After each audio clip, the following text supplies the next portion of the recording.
Under the blinding lights of Congress, the clash was set a rookie on one side, a lifetime justice on the other. With a smirk, Barrett hurled the word like a weapon rookie. It was meant to humiliate, to crush before the fight even began. But Jasmine Crockett turned the insult into fire, flipping the chamber against the robe of power. So what truth was so explosive, it forced a Supreme Court justice to choke on her own silence? Stay with us. This is a story worth every second of your time. The hearing chamber was packed, every seat filled, cameras flashing under fierce white lights.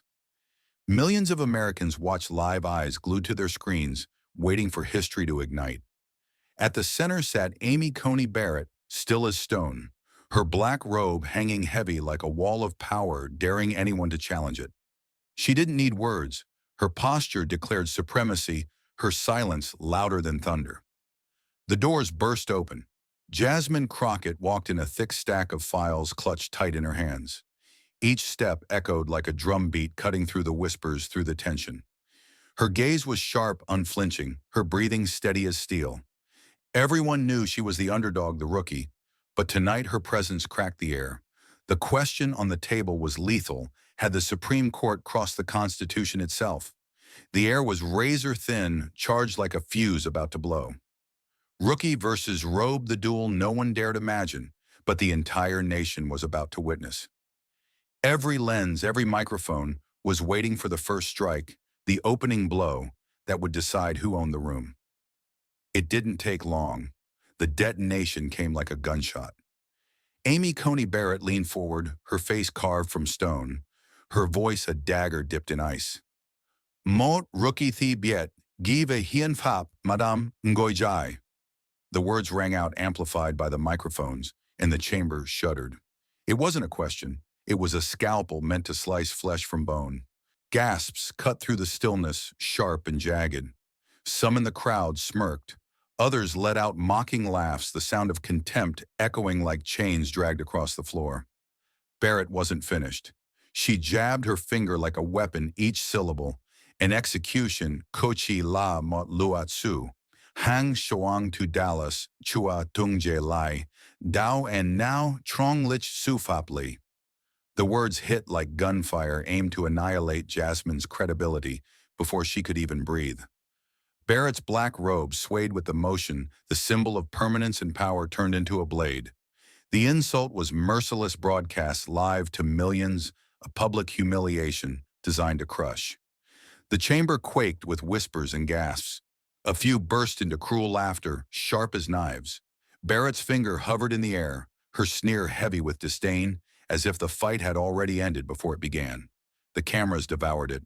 America's screens filled with the image of an untouchable justice, dismantling a rookie with nothing but words and arrogance. For a heartbeat, it looked like the duel was already lost. But Jasmine Crockett did not flinch. She didn't recoil, didn't rush to defend herself.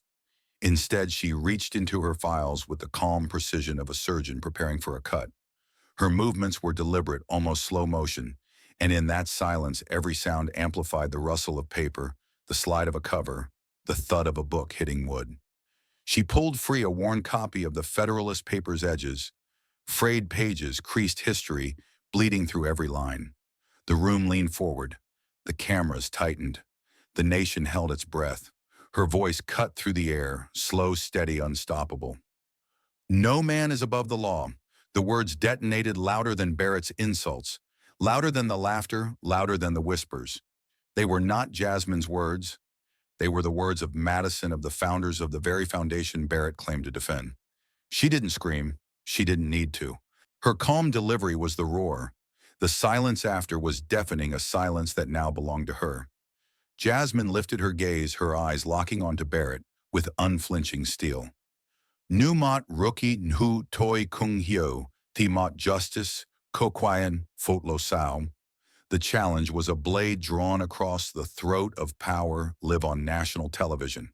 The cameras lunged at Barrett's face, capturing every flicker. The once immovable justice shifted in her seat, her jaw tight, her eyes darting. That hesitation, that flicker of doubt, was a wound captured in high definition, beamed into millions of homes. For the first time, the robe cracked, and America saw it. The chamber froze, paralyzed by the weight of the moment. "No man is above the law" still echoed like thunder rolling across the country. Barrett's fortress of arrogance had been pierced, and in the silence that followed, it was not the justice who held the gavel. It was the rookie. The silence from Jasmine's calm challenge still lingered when Barrett's face hardened, and suddenly the gavel of restraint broke. The justice slammed her hand down on the table, the crack of wood echoing like a gunshot through the chamber. Cameras jolted with the impact, microphones rattled as her voice sliced through the air, shrill and furious. "This rookie just wants to be famous on YouTube, nothing more than a TikTok politician." Her words came like bullets designed not to argue but to humiliate, to drag Jasmine's name into the dirt in front of millions. Barrett's finger lashed again, jabbing toward Jasmine with venom. Her lips curled, spitting another line meant to snap her opponent's spine. "You have never won a major case. You are nothing but a footnote. Did the people of Dallas elect you to make a clown of yourself before the entire nation?" The insult was relentless, stacked one on top of another like hammer blows. The crowd reacted instantly, the sound sharp and cutting. Gasps, murmurs, and mocking laughs swelled like a wave, the weight of ridicule bearing down on Jasmine. Some eyes in the gallery narrowed with scorn, others gleamed with cruel amusement. The rookie was being ridiculed on the national stage, trapped in the spotlight of contempt. The pressure in the chamber thickened, a storm of derision, pressing down like iron. Barrett sat back in her chair, the robe draped around her like a shield. Her expression triumphant, convinced she had ripped away every shred of credibility Jasmine carried. The moment hung heavy, a staged execution of character. Around the chamber, whispers of rookie hissed like venom, feeding into the narrative Barrett had crafted with her fury. For a breath, it seemed like a strike that could end the duel before Jasmine even stood her ground. But then Jasmine moved. Without raising her voice, without snapping back in anger, she reached for a remote on the desk. The chamber lights dimmed, and the screens on the wall flickered alive. The hush that fell was electric anticipation, clawing at the silence. The screen lit with footage from 2020. Barrett at her confirmation hearings, her right hand raised, her tone steady, her eyes fixed ahead. The words came back with crystal clarity, carved into the record of history: "I will not let politics influence my decisions." The contrast struck like a thunderclap. The same woman who spat venom at a rookie had once sworn neutrality, had once promised America she would rise above politics. The words reverberated across the chamber, unavoidable, undeniable. Gasps erupted again, but this time they weren't aimed at Jasmine. They fell on Barrett, her own voice now turned into shackles, replayed in front of the world. Every lens locked onto her face, every microphone leaned in to catch her silence. Jasmine stepped into that silence and seized it. Her voice was sharp, deliberate, aimed straight at the justice. "A rookie may not have won major cases, but a rookie has memory. And so does America." The words cut through the air with surgical precision, devastating in their calm delivery. The chamber no longer trembled with laughter, it trembled with shock. The rookie had flipped the script, forging weakness into the deadliest blade. Outside the chamber, newsrooms erupted. Screens across the nation screamed breaking headlines. Tickers lit up with ruthless speed, justice caught in her own oath. Anchors shouted over each other as the clip replayed again and again. The battle was no longer confined to the wood-paneled hall. It had spilled into living rooms, offices, and phones across America. And in that instant, Barrett's roar was drowned out by the echo of her own broken promise. The sting of Barrett's broken oath still hovered in the chamber when she leaned back in her chair, eyes narrowing with scorn. The tension was unbearable, cameras zooming in the nation, waiting for her next move. Then she let out a cold laugh, a sound that dripped with mockery, the kind of laugh meant to humiliate rather than amuse. Rookie asked questions like a tabloid reporter. "You don't understand constitutional law." The words struck like daggers, meant to remind everyone that she was the robe, the authority, the untouchable. Murmurs rippled through the chamber, the insult landing heavy in the air. Jasmine did not blink. She leaned forward, her voice steady but edged with steel, refusing to let the jab pass. "Did you or did you not meet with Trump's lawyers before the Supreme Court's 2024 ruling in Trump versus United States?" Her question cut like a whip, impossible to dodge. The reference was clear: the court's decision to grant former presidents broad immunity from criminal prosecution for their official acts. That ruling had shaken the nation, sparking outrage. in fear that it placed presidents above the law. Gas rippled across the chamber, the weight of the question pressing down. All eyes turned to Barrett, waiting for her response. Barrett's head snapped up, her jaw locked tight. Her eyes flashed with fury as her voice rose shrill and sharp, cracking through the microphones. "I have no obligation to answer a rookie who knows nothing." The words tore through the chamber, meant to silence, to dominate, but their pitch betrayed desperation. It was the voice of a justice cornered, of someone feeling the walls closing in. The audience shifted uneasily, sensing the weakness behind the rage. For the first time, Barrett's tone felt less like control and more like panic. The sound of her pen slamming against the table exploded like a gunshot. Metal on wood echoed through the microphones, amplified into millions of homes across America. The gesture was violent, uncontrolled, exposing the storm boiling beneath the robe. The cameras caught it perfectly, the image of a Supreme Court justice rattled to her core. Gasps erupted in the chamber, whispers rising, some aghast, some stunned, that the justice had lost her composure in such spectacular fashion. Jasmine remained calm. She sat with perfect stillness, her hands folded, her expression unbroken. Then slowly a smile curved across her lips, quiet but devastating. Her voice low and deliberate, sliced through the chaos. "If that's the truth, then why don't you deny it right here, right now?" The question was soft, but it thundered like a cannon, leaving no escape. It was not a request. It was a demand for clarity, for honesty. Broadcast live to the nation. The chamber froze. Silence thickened, heavy as steel, suffocating as smoke. The camera zoomed in on Barrett's face, her eyes flickering, her composure unraveling. She had no words. And in that breathless stillness, the rookie had turned the tables. The chamber was already heavy with tension, and Barrett decided it was time to show her superiority. She leaned back in her chair, crossed her arms, and smirked with arrogance. In a cold, dismissive tone, she said, "A rookie like you survives on a 2-year term. I am a justice for life. Who truly has a voice?" Her words were not just a statement, they were a weapon. She was declaring that her position was permanent, untouchable, while Jasmine's was fragile and temporary. Jasmine didn't look shaken. She leaned forward, kept her voice calm but firm, and stared directly at Barrett. "Yes," she said, "a rookie can be removed at any time, but a lifetime justice means, if you are wrong, American democracy has no mechanism to correct it." That single line hit hard. Jasmine was pointing out the danger. If someone with lifetime power makes mistakes, the whole country could suffer, and the people would have no way to fix it. Then Jasmine clicked a slide onto the screen. On it, a huge number appeared. 62% of Americans want term limits for the Supreme Court. The message was simple but powerful. Most Americans believed lifetime power for justices was wrong, and the data backed her up. It wasn't just her opinion, it was the voice of the people. The chamber went silent. Cameras zoomed in and everyone's eyes locked on Barrett. Jasmine seized the silence and delivered the final strike. She raised her hand to herself and then pointed toward Barrett. "A rookie must face voters. A justice like you hides behind the robe." The contrast was sharp. Jasmine faced accountability every 2 years. If she failed, voters could remove her. But Barrett had a lifetime shield, no matter how wrong she might be. The room exploded. Applause thundered across the chamber like a storm breaking loose.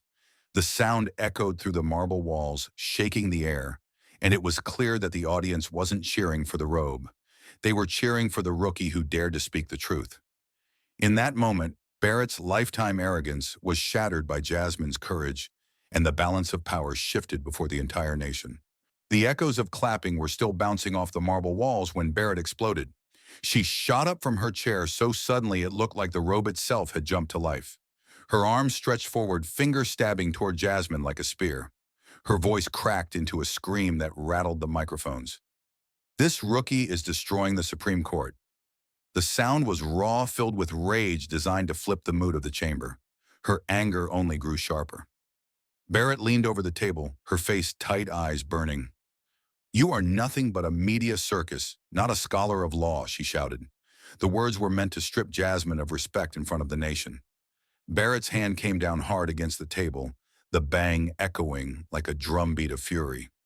Cameras zoomed in on her shaking hand, catching every tremor, every flash of anger that slipped through her polished image. To the millions watching, this was no longer calm judicial authority. It was panic.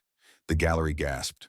Some people covered their mouths, shocked to see a Supreme Court justice screaming like a cornered politician. Reporters scribbled furiously, their headlines already writing themselves. Barrett's robe, once a symbol of control, now looked like a thin mask stretched over a woman losing her grip. Every outburst chipped away at the dignity she was trying to defend. Jasmine did not rise. She didn't raise her voice or slam her hand in return. She sat still, unshaken, her calm presence standing in complete contrast to Barrett's fury. Then, in a voice steady enough to cut through stone, she asked, "If I'm just a circus, then why are you trembling?" The line landed with deadly precision. The chamber went silent. The cameras froze on Barrett's face, her eyes blinking, her body still trembling with anger. With quiet confidence, Jasmine reached down into her stack of files. She pulled out a document and raised it high so the cameras could see. Her voice was calm but firm as she spoke. "This is the Brennan Center's report," she said. "It warns about the rise of an imperial presidency. It explains that giving presidents unchecked power, exactly what the court's 2024 ruling did, puts our democracy itself at risk." I don't need to shout. This evidence speaks louder than your rage. Around the chamber, several conservative lawmakers lowered their heads. They avoided Jasmine's eyes, suddenly unable to defend the justice standing before them. The weight of truth filled the room, heavy and undeniable. The rookie had turned Barrett's fury into silence. The room was already on edge when Jasmine pulled out one last document. She held it high under the blazing lights, her voice sharp and steady. "This," she said, "is an internal memo, and it carries your handwriting, Justice Barrett." The paper trembled only from the weight of the moment, not from her hand. Across the top, written in thick black ink, were the words, "Shield presidential immunity." Gasps ripped through the chamber. Reporters nearly dropped their pens. Everyone knew exactly what it meant. The memo was about protecting the president, Donald Trump, from criminal prosecution. It was the smoking gun that suggested Barrett had secretly supported expanding presidential immunity even before the court's 2024 ruling. In plain language, it meant keep the president above the law. Barrett exploded. She slammed the table so hard the microphones rattled. "This is a fake. This rookie is fabricating evidence," she screamed, her voice breaking as the camera zoomed in. She jabbed her finger at Jasmine, her fury spilling over like fire. "She is lying to destroy the court." But Jasmine didn't flinch. She placed the memo flat on the desk for the world to see, then leaned forward, her words calm but lethal. "If it's fake, then swear to America right now that you never wrote it." Her voice was low, steady, each syllable hitting like a hammer. "Swear it before the cameras, before the nation." The silence was suffocating. The cameras zoomed closer to Barrett's face. Sweat slid down her forehead, her eyes darting, her lips parting, but no words coming out. She couldn't swear. She wouldn't swear. And everyone watching knew why. Jasmine's voice cut through the silence like a blade. "A rookie dares to ask. A justice does not dare to answer." The chamber erupted. Applause thundered through the hall, shaking the walls. Shouts of outrage and disbelief crashed together, the sound of a nation watching its highest court crack open. The memo had done its work. One page, one line of handwriting had torn down the robe. The explosion inside the chamber did not end with the applause. It spilled into the streets, the newsrooms, and every phone screen in America. Within minutes, the confrontation was clipped, shared, and replayed across social media at lightning speed. On Twitter, the clip racked up millions of views in hours. On TikTok, creators looped Barrett's silence against Jasmine's final line, adding captions like, "A rookie crushed a justice." The internet was on fire and there was no putting it out. Mainstream news hit like an avalanche. CNN's headline blazed in red across the screen, "Justice loses control." Their anchors played Barrett's outburst over and over, the sound of her slamming the table echoing in living rooms nationwide. Legal analysts shook their heads, calling it the most shocking meltdown by a sitting justice in modern history. At the same time, Fox News splashed its own banner, "Supreme Court Firestorm." Their coverage tried to frame Jasmine as reckless, but even their commentators couldn't ignore the optics. Barrett had lost her cool and the rookie had stayed calm. The contrast was undeniable. and the country was glued to its screens. By the next morning, the political machine had kicked into high gear. The halls of Congress buzzed with fury and disbelief. Lawmakers held emergency meetings. Reporters swarmed Capitol Hill, and microphones chased every senator down the corridors. The announcement came before noon. Congress was launching a formal ethics investigation into the Supreme Court. The words thundered through the nation's institutions. It was unprecedented, a move that signaled not only a crisis inside the court, but also a reckoning that could reshape its future. Some called it accountability, others called it chaos, but no one called it ordinary. And then came YouTube. The clip of Jasmine staring down Barrett, calm, sharp, unshaken, skyrocketed into viral legend. The thumbnail was seared in red, "Justice Silenced by Rookie." The title alone pulled millions, but the content did the rest. People watched, rewatched, and shared. Comments poured in by the thousands. "This is history. She just saved democracy. Barrett is finished." Overnight, the video climbed to the top of trending, surpassing music videos, movie trailers, and sports highlights. It wasn't just politics anymore. It was spectacle, the kind of drama people couldn't turn away from.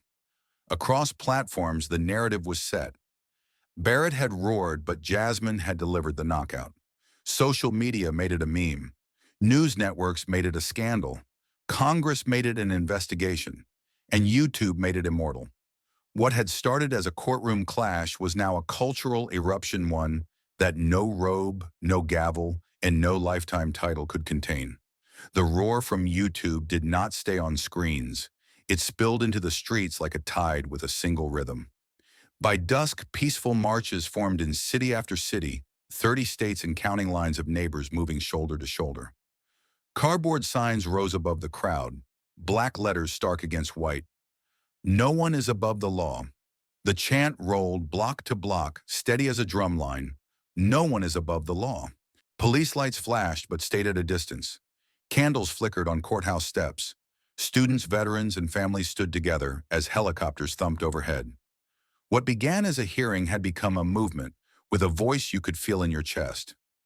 Overseas, the story hit like a flare. BBC anchors spoke in clipped, urgent tones, calling it Watergate of the Supreme Court. Le Monde ran the same line across a stark front page, the headline heavy and final, as if carved into stone, Watergate of the Supreme Court. Nightly broadcasts replayed the moment of silence, the memo lifted high, the challenge no one expected. Commentators in London, Paris, and Berlin repeated the same sentence. A rookie stared down at justice. The clip ran in loops on international channels, the image of the robe cracking carried across time zones like a warning bell. Inside Washington, the shock hit the marble. For the first time in years, the Supreme Court did not speak with one voice. A few justices issued brief statements urging patience and respect for the institution, their words careful, measured, almost clinical. Others spoke more directly, saying, "The court must earn trust, not demand it." Clerks worked late behind frosted glass, security tightened. The great columns at the front felt less like pillars and more like questions. The court was divided, and the split was visible to anyone willing to look. Back on the ground, the marchers kept moving, and a new image was about to define the moment. Time magazine went to print at speed, the cover stark and unforgettable. Jasmine Crockett, shoulders square, eyes forward, a pocket constitution in her hand. The headline ran across her silhouette like a verdict, the rookie who defied power. She did not pose with a smile. She did not dress for glamour. The portrait felt like a statement carved in daylight. People in coffee shops and subways held up their phones pointing to the cover saying, "She spoke for us and she asked what we were afraid to ask." The rookie became a symbol not because she shouted, but because she stood still when power shook. The storm that began with one question had now reshaped the entire chamber. What started as a clash of words had grown into something larger, something impossible to contain. The moment begged for clarity, for meaning, for a verdict, not just on Barrett, but on the system itself.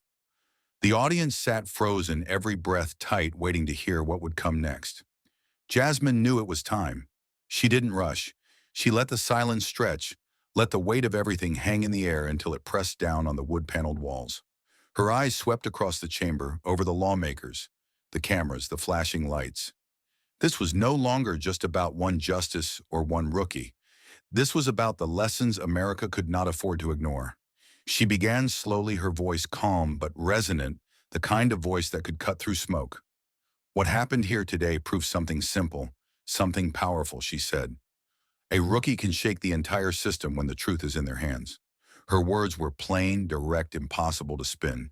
It was not arrogance. It was not gloating. It was fact delivered to a nation that had just witnessed it in real time. The crowd shifted, leaning forward, drinking in every syllable. Some scribbled notes with trembling hands. Others simply stared as though afraid to miss a single beat. The lesson was clear: authority without truth was fragile, but truth, even in the hands of the underestimated, could shake mountains. Jasmine pressed on her tone, firming with each line. Power that lasts forever, power that has no limits, will always rot. It will always corrupt. That is not just history, it is human nature. The chamber was silent, but the words echoed louder than any gavel. That is why no one, no president, no justice, no robe should ever stand above the people they serve. There was no need for flowery metaphors. The plainness of the language made it devastating. Barrett had screamed herself raw earlier, but now her silence was a shadow under Jasmine's spotlight. The rookie's voice carried what Barrett's authority had lost credibility. Jasmine looked straight at the cameras, her eyes burning, her posture unshakable. The message is as old as this nation itself. No man is above the law. She didn't raise her voice, but the words hit like thunder. They landed with finality, the kind of line that echoed across centuries. Every television viewer at home felt it vibrate in their chest, the phrase reverberating as if etched onto stone in front of their eyes. For a moment, the room remained still, caught in the gravity of what she had said. But Jasmine was not finished. She leaned in, shoulders square, eyes unflinching, as if speaking directly into the heart of every American watching. Her next words were slow, deliberate, each syllable sharpened to a blade. If defending the Constitution is the act of a rookie, then America needs more rookies. The silence cracked like glass. The chamber erupted, not with scattered applause, but with an explosion of sound. Lawmakers leapt to their feet, the gallery surged, hands clapping so hard the air trembled. Some shouted, some cried, and the roar rose into a storm that shook the marble pillars. It was not politeness. It was not courtesy. It was the raw sound of release, of recognition, of a country finding a voice in the unlikeliest of places. The cameras caught everything. The lens zoomed on Jasmine's face, still calm, still resolute, framed by the eruption around her. Behind her, Barrett remained seated, her hands clenched, her eyes down the robe that once shielded her, now just fabric under the weight of history. The image split into two worlds, one rising, one collapsing. Across the nation, living rooms shook with the same energy. Families at dinner stopped mid-bite to watch. Workers on break huddled around glowing screens. Students replayed the line on their phones until they could recite it word for word. If defending the Constitution is the act of a rookie, then America needs more rookies. It became more than a line, it became a call. The applause inside the chamber did not die quickly. It rolled like thunder, wave after wave, voices joining, stomps on the floor adding to the rhythm. Security guards glanced at one another, unsure if they were watching history or a storm too big to control. Some lawmakers crossed the aisle, clapping shoulder to shoulder with rivals, their divisions erased for a fleeting moment by the force of truth. Jasmine stood in the middle of it, unmoving. She didn't bow, didn't raise her arms for praise. She let the moment belong to itself, to the people who felt it. Her gaze stayed locked on the cameras, making sure the line carried not just inside these walls, but far beyond, into the streets, the homes, the very soul of the country. Outside, reporters shouted into microphones, their voices straining to be heard over the roar inside. The chamber has exploded, one anchor yelled the words, carried live. Jasmine Crockett has delivered the knockout line of the century. The footage would be replayed thousands of times before the night was over, each replay amplifying the myth being born in real time. Back inside, the clapping only grew louder, almost primal now, an avalanche of approval and outrage combined. Some screamed her name. Others pounded the wooden benches. The energy was bigger than politics. It felt like a verdict, like a trial ending, like a country choosing a side. Barrett remained silent, the sweat still clinging to her face, her silence louder than any denial she might have offered. The camera's split screen showed both women, one trembling, one unshaken, and America saw which image would endure. The ovation peaked, then carried on relentless. The phrase flashed across phone screens, television chyrons, and breaking news alerts. If defending the Constitution is the act of a rookie, then America needs more rookies. The words turned viral before the clapping even stopped.